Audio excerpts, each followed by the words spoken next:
The Planet Zoo Zookeepers Animal Pack will be releasing tomorrow, and thanks to the guys over at Frontier, they have granted me early access to be able to display everything that this new pack has got to offer. So in this video, we're going to be taking a look at the 7 highly requested new animals coming to the Zookeepers Animal Pack. First up, we've got the very highly anticipated Pallas Cat, a quite small wild cat with long and dense light grey fur and rounded ears set low on the side of the head. I think we can all admit that this is quite a cute animal. This cute little fella resides in the Asia continent, including regions such as Pakistan, Russia, Mongolia, China, Nepal and India. They require a small habitat area of only 200 meters squared. A fun fact about the Pallas cat is they are no larger than a regular domestic cat, but appear bigger due to the sheer volume of their fur. Well, that's a lot of fur.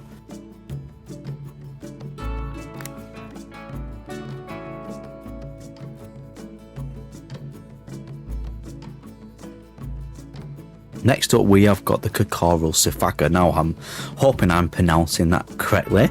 Found only in the northwestern rainforests of Madagascar.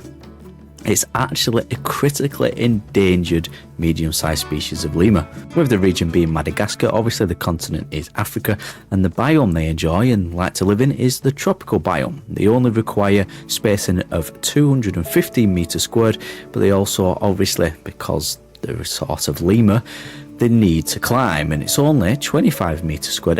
Again, a very small habitat only needed for this animal. Now, this is quite a cute animal, and it's quite funny that they do this kind of like moving and jumping sideways action, kind of like a little dance, isn't it? And I've noticed in game they are very fast. It looks like you've got it on the speed up, but I haven't. They just move really fast, these little things. Next up, we have got the Markhor. The Markhor is a large goat from Central Asia, and it's also known as the screw-horned goat. They are stocky fellas and have barrel-shaped bodies, and the hoofs allow them to climb steep mountains and cliffs.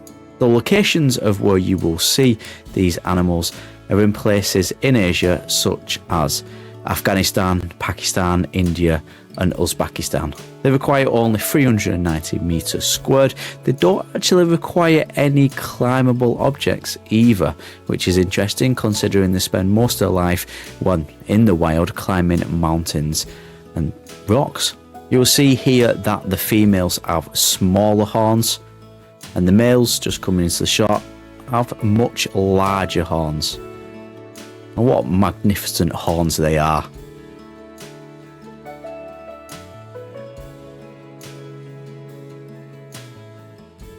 Next up, we have got the spectacled bear.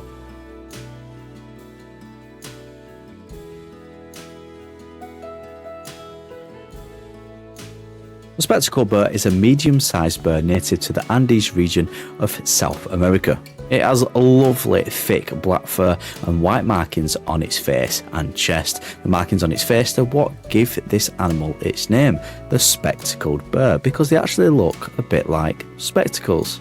The regions in South America where you will find these beautiful animals are in Colombia, Ecuador, Peru and Bolivia, and its biomes are tropical, tundra and grasslands. They require quite a large habitat space with 850 meters squared, and they need climbing frames of 64 meters squared.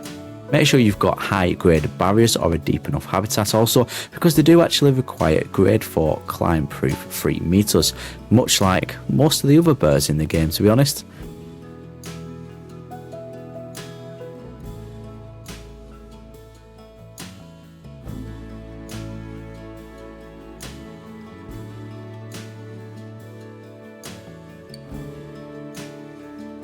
Next up, we've got the African Spurred or Spurred tortoise. I hope I'm pronouncing that correctly. These tortoises are unfortunately categorised as endangered, and the actual population in wild is unknown. This animal is also known as the sulcata tortoise, is the largest tortoise of continental Africa and the third largest tortoise in the world. Again, obviously it's a tortoise, So it doesn't require that much space, with only 250 meters squared space required for the habitat, but the group size does go up to 8. It's quite a lot of regions in Africa where you would find this animal. Even though it is endangered, they are quite widely spread within Africa, in places like Nigeria, Cameroon, Chad, Central Africa Republic and Sudan. I mean, I'm not going to lie, I like tortoises, but I kind of feel like once you've seen one tortoise in the game, you've seen them all. They pretty much do all the same thing and they all look quite similar. Might upset some tortoise fans there.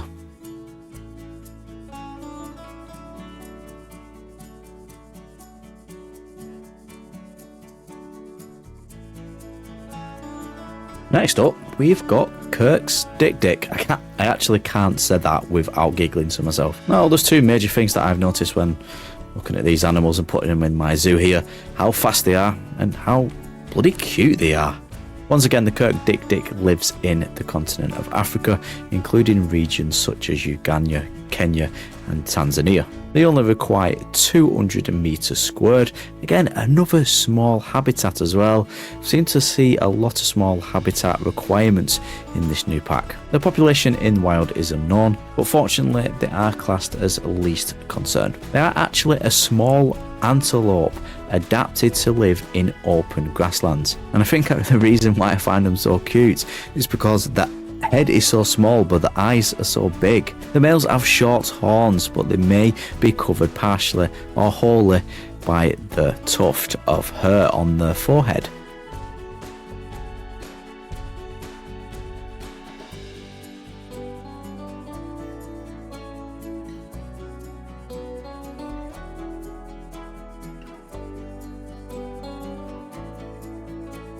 And last but not least, we have got the Hamadryras Baboon. Hamadryras, again, forgive me for my pronunciation here. Obviously, it's a species of baboon, and thankfully, once again, it's classed as least concern. It's a large primate, native to Ethiopia and Somalia. A bit of a larger habitat required for these, 500 meters squared. They also, obviously because they are baboons, require climbing structures as well of at least 20 meters squared. And obviously you're going to have to throw some climb-proof fencing in there on your habitats to stop them climbing out and escaping. The biomes that this baboon like are desert and grassland. And they actually do have an interspecies enrichment with the African savanna elephant.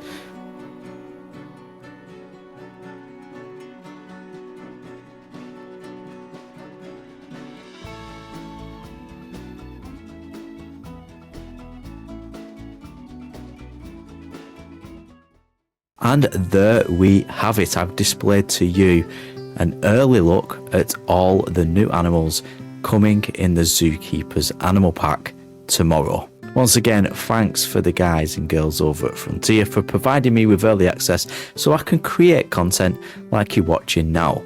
If you want to see more content of me making habitats for these new animals, then hit that subscribe button if you're not already.